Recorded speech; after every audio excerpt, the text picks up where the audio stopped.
Good morning. Welcome to the beginning of a new year. We're starting at the beginning, a very good place to start. Starting with the origin stories. Origin stories, or the stories of where we have come from, is something that intrigues us all. Many of us have studied our family histories or genealogies, not just to make sure that we're not marrying our cousin, but also because we're curious of where we come from. Human cultures have been doing this for a long time. As you'll see on the screen, different visual depictions on how human cultures have told the story of our origins. Now, many of these stories include some kind of violence or deceit among the gods that bring about humanity. Now, none of these stories, including the story that we find in the Bible, is like video footage that we can go back to and see exactly how things happened. In fact, we actually have multiple accounts in the Bible itself of how creation happened. But all of these stories have something in common. They reveal something about who we are, about who we believe God to be, and the relationship between the people and their God or gods. Within our story, the Christian story, we notice that there is something different than a lot of these other stories. Instead of being born out of violence, it is born out of a word. God speaks. In this first poem that we find in the Bible, in Genesis 1, God speaks the world with intention and putting it into order. Now, I'm not here to talk about how old the earth is or how things appeared and what order the universe was put together. That wasn't the concern of the people who wrote the Bible, and I don't think it should be ours either. I think the important thing about creation stories like the one we heard today is they help us make meaning. Why are we here? What should we be about? Do I matter? Who is this God that we serve? These were the forefront questions of the people who wrote this poem in Genesis 1, and I think they are still very valid questions today. We're also kicking off our theme for the year, the Peace Table, which can be seen as a literal table here in front of us. And just a note, there will be new items added to the table, so keep your eyes open. But it's also a theme that embodies something that we value. Last year, we did a congregational evaluation to try to understand where we are as a congregation and learn more about what is going on within us. One of the things that came out of that was a desire to dig more deeply into this idea and identity as a peace church, our call to be peacemakers, and what it means to seek peace in our world today, both personally and communally. This evolved into this theme, the Peace Table, which is also the name of the children's Bible, like Amy shared with us. And so we will be reading from that Bible, and you will see the image on the screen that is on the corresponding page. I'm looking forward to this because I think hearing it in a different voice will help us to pick up on new things, that the visuals will help engage our brains in different ways, and that we will be able to dive into these stories and see how peace, or a lack of peace, is crucial to that story. The Peace Table is, of course, a metaphor for a place where we are brought to know that we are all equally beloved children of God. It is not our table that we are making, it is God's table, and God sets this table before us. But as we tasted, as we experienced this summer, it is also practical. A table is where we come together and receive sustenance, both physically, emotionally, socially, and spiritually. Now, bringing these two themes together, this theme of creation and this theme of peace or peacemaking, I think in a lot of ways, the creation narrative we find in Genesis 1, it gives an ideal situation. Both animate and inanimate things are all put together to serve a purpose. The first 3 days illustrate the creating of the space, and the next 3 days illustrate the filling of that space. There is order, there is beauty. Humanity is placed within that creation as part of it, but is also given a role in tending it. There is harmony in all that is created. Sometimes we talk about this when we're talking in very human-centered terms of having this fourfold relationship. This relationship with God, with neighbor, with self, and with all of creation. But, spoiler alert, as you will see in Genesis 3, this is a peace that is interrupted. The peace is corrupted by the human choice that we often make even today, valuing ourself over the other relationships in our world. This creates an imbalance, and eventually the whole thing topples apart. Again and again, this is our story. But it is not the end of the story. Continually, God intervenes to initiate healing and repair. This works to varying degrees, but it has not been fully realized yet. Many want us to go back to this ideal that we experienced in the Garden of Eden, in this Genesis 1 and 2 creation stories, to go back to the way it was. But we can't go back. We can only go forward, but we can look back and learn and live that forward. One thing that we learn about God through the New Testament is that our God is a God of resurrection. Even in Jesus' body, his resurrected body, there were scars. Even in the new creation, there are relics of earthly structures like cities and gates. And even in the eyes of the people of God, there are tears that God needs to wipe away. God is not going to hit edit undo on all of creation, getting rid of all the bad and the evil, but God is going to bring about healing, restoration, and resurrection. And I think that's what God is calling us to be a part of here and now as we bring peace into our world. So with that in mind, and as we learn about seeking peace here and now, what might this look like? Well, I don't think peace is something that we create or achieve, but instead something that we embody ourselves. Ultimately, we only have control over ourselves, because if we're controlling other people, we are creating acts of violence or coercion against them. But for ourselves, we can choose to live and be different, regardless of how people live around us. Not just as individuals, but as communities, as voluntary communities, as a church, a congregation. Just as our membership and baptismal vows go to give and receive counsel, we can come together and live differently. But what does that look like? What does that really mean? How do we embody this way of peace? A peace that may be inner and a peace that is lived outward towards others. A peace in our world. I recently listened to a book called The Serviceberry by Robin Wall Kimmerer. She writes from the perspective as a Potawatomi woman, trained as a botanist. You will see her on the screen.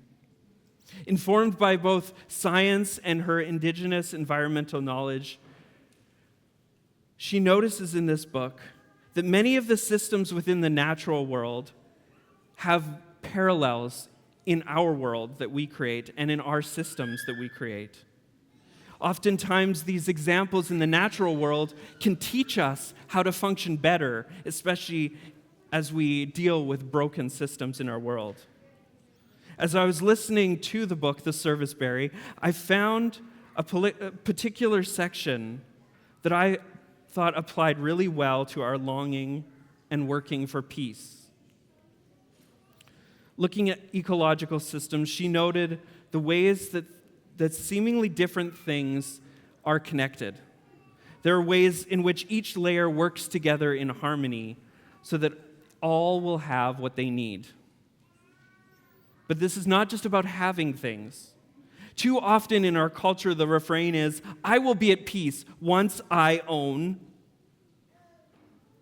But ownership and consuming has never led to contentment.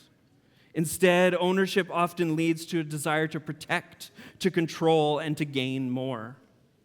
In the Bible, one of the most common patterns of sin that we see is this pattern of seeing, desiring, and taking what is not ours to take. What's important is not the having, but that all have, and the connections between each. So I'd like to read for you a section from this book, The Serviceberry. I will note that in this reading, the serviceberry has a few different names. It is sometimes referred to as Saskatoons, which is a variety of serviceberry, or Juneberries, another variety, and sometimes just referred to as serviceberries. So I invite you to maybe close your eyes, or you can look at the image on the screen as I read. So let's ask the Saskatoons. These 10-foot-tall trees are producers in the economy, using the free raw materials of light, water, and air. They transmute these gifts into leaves and flowers and fruits. They store some energy as sugars in the making of their own bodies, but much of it is shared. Some of the abundance of the spring rain and sun manifests in the form of flowers, which offer a feast for insects. Then, when it's cold and rainy, the insects return the favor by carrying pollen. Food is rarely in short supply for Saskatoons, but mobility is rare. Movement is a gift of the pollinators, but the energy needed to support buzzing around is scarce. So the trees and insects create a relationship of exchange that benefits both. In summer, when the boughs are laden, serviceberries produce an abundance of sugar. Do they hoard that energy for themselves? No. They invite the birds to a feast. Come, my relatives, fill your bellies, say the serviceberries. Are they not storing their meat in the bellies of their brothers and sisters, the hays, the thrashers, and the robins? Isn't this an economy? A system of distribution of goods and services that meets the needs of the community. The currency of this economic system is energy, which flows through it, and materials which cycle among the producers and the consumers. It is a system for redistribution of wealth, an exchange of goods and services. Each member has an abundance of something which they offer to others. The abundance of berries goes to the birds. For what use are the berries to a tree other than a way to make relationship with birds? Eating too many berries has the same effect on birds as it does on people. Fuchsia splats decorate fence posts. This, of course, is the whole point of berries, to make themselves so irresistible and plentiful that the birds will come and feast, and then distribute the seeds far and wide. Feasting has another benefit. Passage through a bird's gut scarifies the seed to stimulate germination. The birds provide services to the serviceberries, who provide for them in return. The relationships created by the gift weave myriad relations between insects and microbes and root systems. The gift is multiplied with every giving until it returns so rich and sweet that it burbles forward in the birdsong that wakes me in the morning. If the abundance had been hoarded, the Juneberries acted solely for their own benefit, the forest would be diminished.